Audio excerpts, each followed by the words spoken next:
The Texas sun beat down, relentless and unforgiving, mirroring the tension that had simmered for years between Mark Jensen and his next-door neighbor, Deborah Thorne. Today, however, Mark felt a peculiar sense of liberation, a triumph he'd been chasing for nearly 2 decades. The roar of the excavator's engine filled his backyard, a symphony of destruction to his ears. Each metallic scoop that tore at the crumbling fiberglass shell of his in-ground pool was a stroke of sweet, satisfying revenge against the relentless tyranny of maintenance, the astronomical water bills, and, most importantly, the unspoken expectation that the pool served as some sort of communal amenity for the entire cul-de-sac. He watched, a half-empty bottle of lukewarm water clutched in his hand, as the giant claw ripped through the deepest end. The water, a murky green remnant from weeks of neglect, sloshed out, soaking the already parched earth.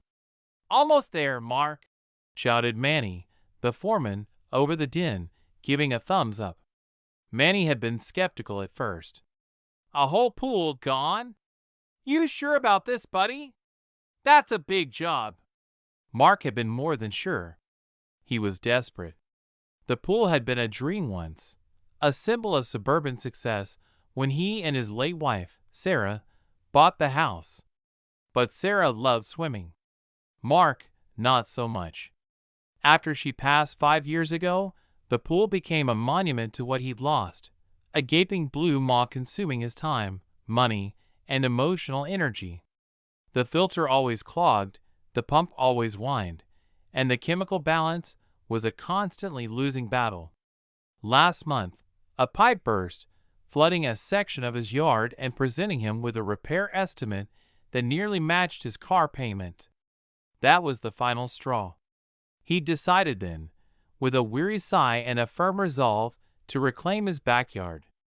The plan was simple: drain it, break it up, fill it in, and lay down sod. A simple green lawn. No more skimming leaves, no more shocking the water, no more explaining to Deborah why her grandchildren couldn't just pop over for a quick dip without asking. The thought of a blank slate, a private expanse of grass where he could set up a grill, and a couple of lawn chairs without the ever-present hum of the filter was almost intoxicating. The excavator continued its work, a mechanical beast systematically dismantling his past. Concrete chunks, splintered fiberglass, and twisted rebar were piled high. Mark could feel the vibrations through the soles of his boots. He took another swig of water, the warm liquid doing little to quench the thirst from the heat and the sheer adrenaline of the moment. He wiped a bead of sweat from his brow, his gaze drifting towards Deborah's manicured lawn next door. Her prize-winning roses stood sentinel, vibrant crimson against the pristine white of her house. He wondered, idly, if she'd even noticed the ruckus yet. She usually made her afternoon rounds precisely at 2:30 p.m., pruning a stray leaf here, inspecting a perfectly straight border there. It was almost 3:15. She was running late. Or perhaps, for once, she was occupied. A small, hopeful part of him wished she'd stay occupied all day. Just as Manny signaled the final, massive chunk of the pool sidewall being hoisted out, a piercing shriek ripped through the air, cutting through the heavy machinery's drone like a razor. "What is going on here?" Mark froze, his head snapping towards the sound.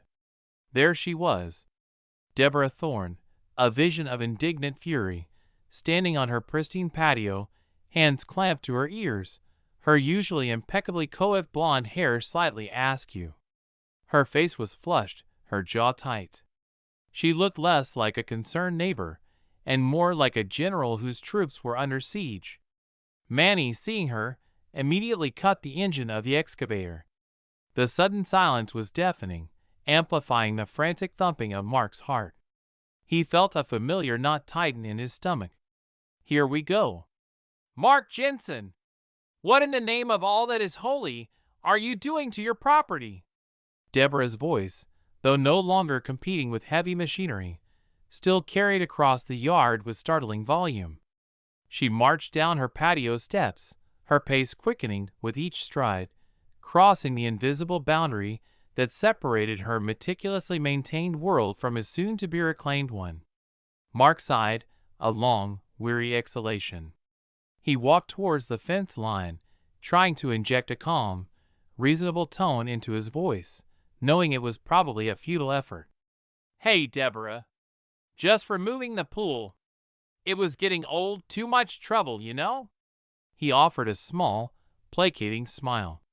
Her eyes, usually a steely blue, widened in disbelief, then narrowed into slits of accusation. "Removing the pool? Removing it? Without so much as a word to your neighbors? Do you have any idea what this is going to do to the aesthetic of the neighborhood? To my property value, Mark?" Her voice rose several octaves with each question, escalating into a. The flashing blue and red lights painted the suburban street in a surreal, pulsating glow, reflecting off the manicured lawns and the immaculate facades of the houses. 2 patrol cars, their sirens now hushed but their presence still screaming authority, pulled up directly in front of Mark's house. 2 officers, one tall and burly with a neatly trimmed beard, the other younger and sharper, with an air of crisp professionalism, emerged from their vehicles. They moved with a measured, deliberate pace, their hands resting casually on their utility belts, their eyes scanning the scene. Deborah Thorne, still perched like a triumphant gargoyle on her patio, straightened her shoulders, a self-satisfied smirk playing on her lips. She began to walk towards her front yard, no doubt preparing to launch into a detailed, embellished account of her perceived victimization. Mark felt a cold wave wash over him, a mix of disbelief and growing indignation. This was utterly ridiculous. He was a law-abiding citizen, a homeowner, doing work on his own property, and now he was about to be interrogated by the police because his neighbor, Deborah, had a personal vendetta and an overactive imagination. Manny, the excavator's foreman, was already jogging towards Mark, his face etched with concern. "Mark, what's going on? Should I just pack up for the day?" "No, Manny, stay put," Mark said, trying to project a calmness he didn't feel. "Let me handle this. Just keep the excavator off." The first officer, a man who introduced himself as Officer Miller, approached the fence line, his gaze sweeping over the half-demolished pool and the pile of debris. His expression was unreadable. The younger officer, Officer Chun, stood a few paces back, her eyes quickly taking in the layout of both properties. "Mr. Jensen?" Officer Miller's voice was calm, almost weary. Mark took a deep breath. "Yes, officer. Mark Jensen. And this," he gestured vaguely at the gaping hole, "is my pool, which I am in the process of removing." Before Mark could elaborate, Deborah swooped in, a whirlwind of manufactured distress. She had positioned herself strategically on her side of the fence, close enough to address the officers, but far enough to maintain a safe distance from Mark. "Officers, thank goodness you're here. This man, Mark Jensen, is completely out of control. He's tearing up his entire backyard, creating a public nuisance, and when I tried to reason with him, he became belligerent. I feared for my safety." Her voice quivered dramatically, as if she were delivering a performance for a rapt audience. Officer Miller held up a hand, a subtle but firm gesture. "Ma'am, please. One moment. Let's get the facts straight." He turned his attention back to Mark. "Mr. Jensen, we received a 911 call reporting a public nuisance, destruction of property, and a perceived threat from you towards Miss Thorne." Mark scoffed, a short, sharp burst of air. "A perceived threat? Officer, all I did was tell her that if her roses were getting dusty, she should close her windows, and that her constant complaints were tiresome. That's it. There were no threats. As for destruction of property, this is my property, and I'm removing a structure that I legally own. I have all the necessary permits from the city for the demolition and fill-in." He mentally thanked his meticulous nature for having actually secured those permits months ago, anticipating potential issues. He knew Deborah. Officer Miller's eyebrows raised slightly at the mention of permits. "You have permits?" "Yes, I do," Mark confirmed, his voice regaining a bit of its steadiness. "I can go get them for you right now. They're inside." Officer Chun, who had been quietly observing, spoke up. "Ma'am," she addressed Deborah, her tone polite but firm, "can you describe the nature of the threats Mr. Jensen made?" Deborah hesitated, her carefully constructed facade wavering for a split second. She fumbled for words. "Well, he was very aggressive. His tone. And he pointed at me. It was very intimidating." "Did he verbally threaten physical harm or make any gestures that implied violence?" Officer Chen pressed, her gaze unwavering. Deborah's eyes darted from Officer Chen to Mark, then to the ground. He seemed very angry. And he was yelling. He told me to mind my own business." Mark interjected. "I wasn't yelling, officer. I was exasperated. There's a difference. And I certainly didn't threaten her. My contractor, Manny, was here the whole time, he can confirm." He motioned to Manny, who nodded vigorously in agreement. Officer Miller turned to Manny. "Sir, can you confirm what Mr. Jensen is saying?" Manny stepped forward, a gruff but honest look on his face. "Yeah, officer. I heard the whole thing. The lady here," he pointed at Deborah, who bristled, "she came out screaming about the noise and the dust and her property value. Mark here, he was trying to be polite, telling her it was his property. The sun dipped below the horizon, painting the Texas sky in hues of fiery orange and deep violet, but the heat of the day lingered, a sticky, oppressive blanket. The rhythmic thud of the excavator filling the gaping hole had ceased, replaced by the chirping of crickets and the distant hum of traffic. Mark sat on his back patio, a cold beer in his hand, staring at the scarred earth where his pool had once been. Manny and his crew had packed up for the day, promising to be back first thing in the morning to finish the leveling and lay the sod. The silence felt heavy, charged with the earlier confrontation.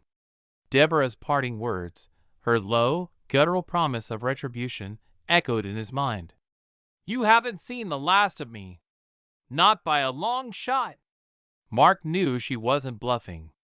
Deborah Thorne was a woman who cultivated grudges like she cultivated her roses, with meticulous care and unwavering dedication. The humiliation she'd suffered at the hands of the police, right in front of him and Manny, would only fuel her resolve.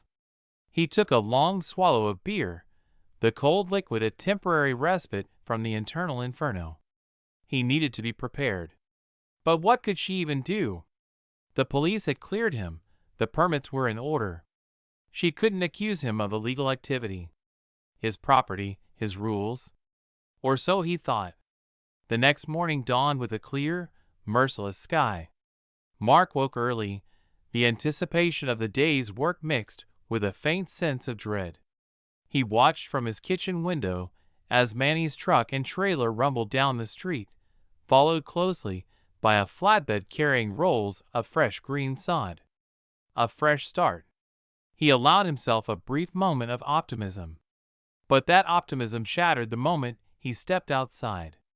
His front lawn, perfectly manicured yesterday, was now marred by a single, perfectly placed, bright yellow sign, hammered into the earth directly between his prized azaleas and the sidewalk. It was a formal, official-looking notice, stark against the green grass. Mark walked over, his heart sinking with each step. The sign, emblazoned with the city's logo, read, "Notice of Violation. Section 3.01.4, Residential Noise Ordinance.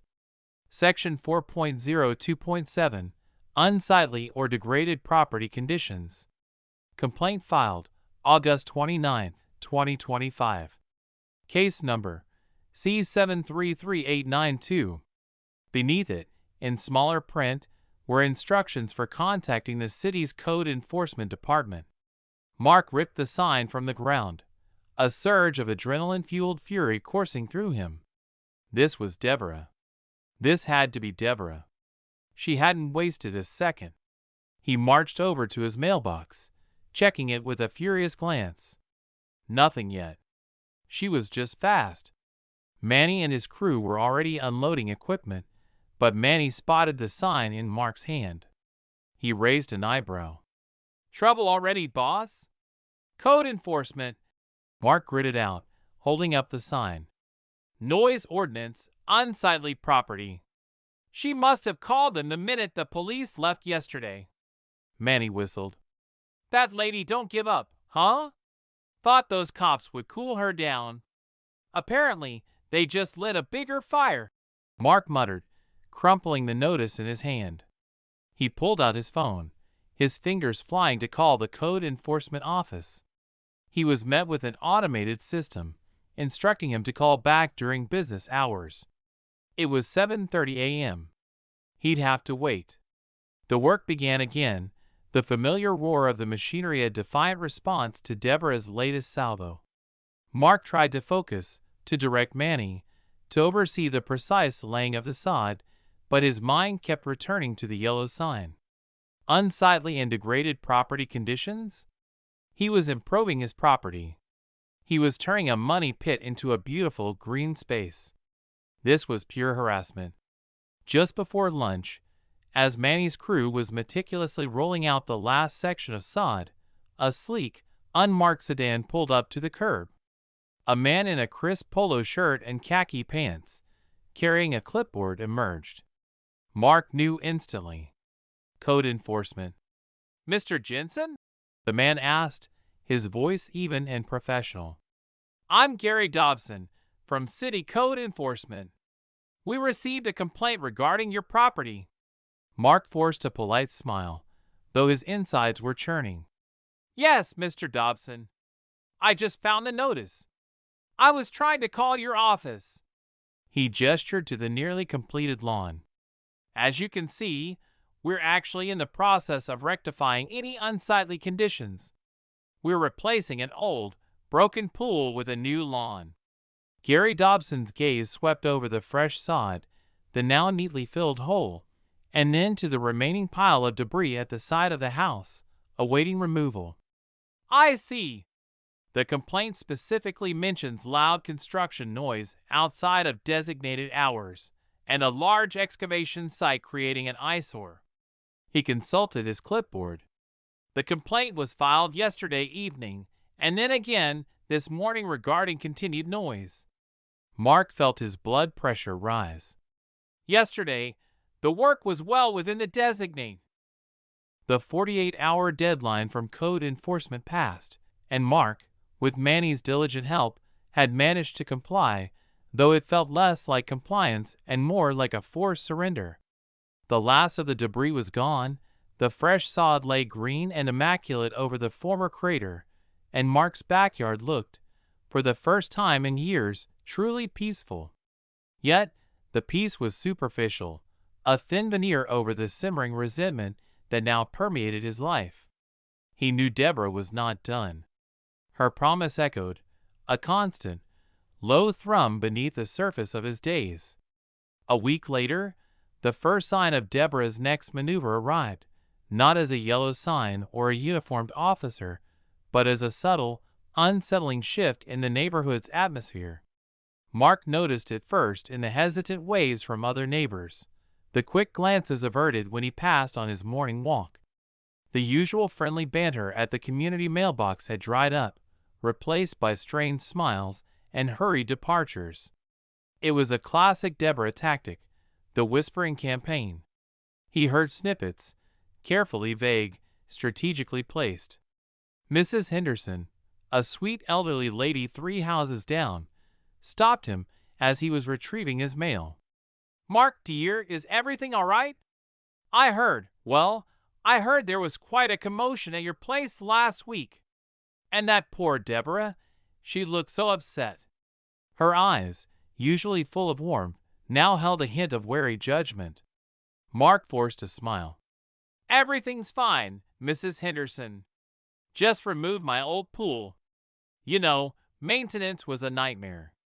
She nodded slowly, but her gaze was distant. Oh yes, the pool. Deborah was just saying, it's a shame, really.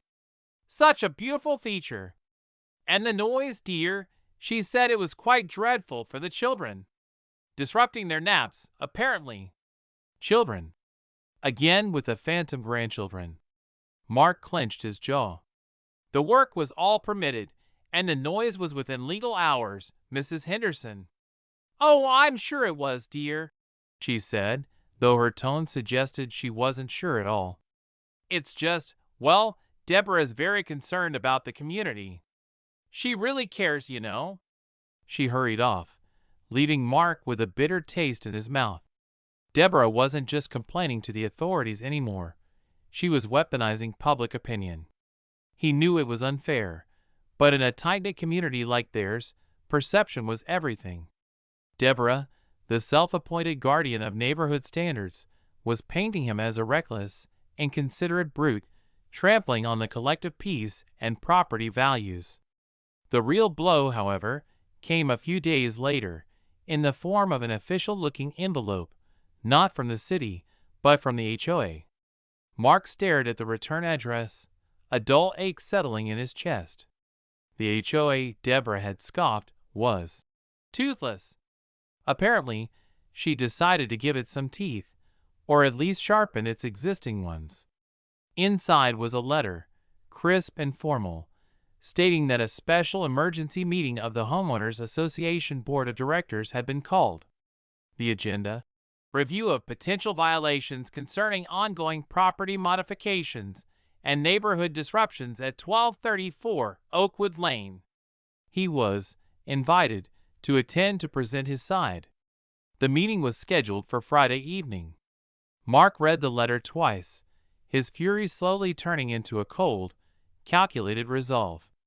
This was it. The real fight. Deborah had found a new battlefield, one where she held more sway.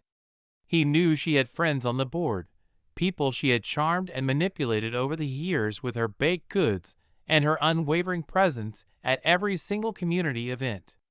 He called his friend, Tom, who lived a few streets over and had been on the HOA board himself years ago. Tom, I need your advice. Deborah's gone full nuclear. She's dragging me to a special HOA meeting about the pool. Tom groaned. Ah, Deborah. She's a force of nature when she gets a bee in her bonnet. What's her angle here? She can't stop you from doing legal work on your own property. She's citing neighborhood disruption and degradation of aesthetic standards. Mark explained, recounting the code enforcement visit and the recent cold shoulders from neighbors. She's framing it as a threat to the community, property values, all that nonsense. Right, Tom said, a grim note in his voice. The HOA rules are often vague enough for someone like Deborah to twist. Maintaining harmonious aesthetic standards, avoiding nuisances that negatively impact other residents' quality of life, she'll use those.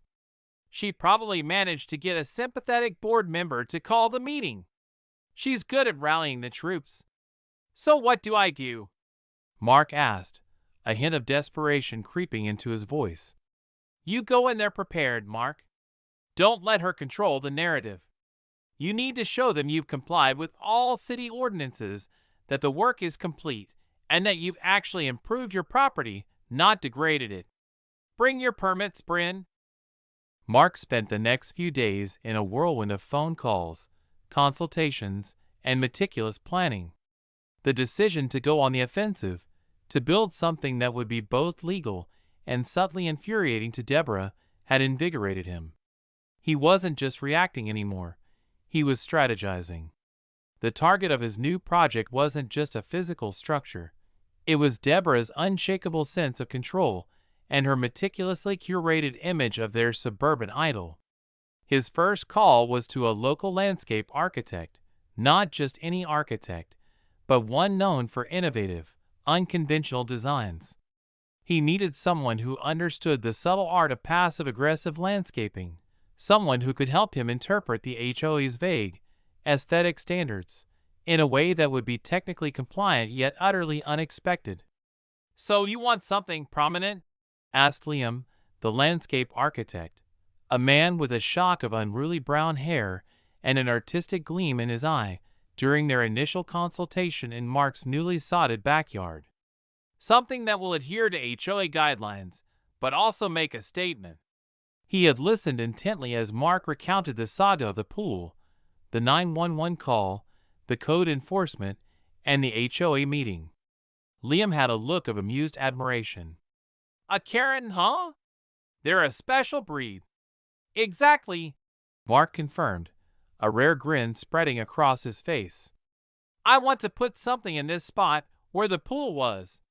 Something large. Something that will be undeniably visible from her house. Something educational." Liam's eyebrows shot up. "Educational? That's a new one. Like a giant sundial? A botanical garden for rare, loud insects?" Mark shook his head, a glint in his eye. "No. I'm thinking a community garden. An organic, educational community garden. Complete with raised beds, composting bins, and maybe a few strategically placed fruit trees. And a water feature. Not a pool, but a pond. A koi pond." Liam's artistic gleam intensified. "A koi pond. Brilliant. A natural, living water feature. Environmentally friendly. Aesthetically pleasing. Promotes biodiversity. All good things, according to any decent HOA covenant. And a community garden, now that's practically a public service, Mark. You'd be a local hero. To everyone but Deborah, of course." He rubbed his chin, a smile playing on his lips. "We could even add a little educational signage about sustainable gardening practices. How organic composting helps the environment. The benefits of native plants." Mark chuckled, a genuine sound of satisfaction. "Perfect. And I want the raised beds to be tall. Visible. From everywhere."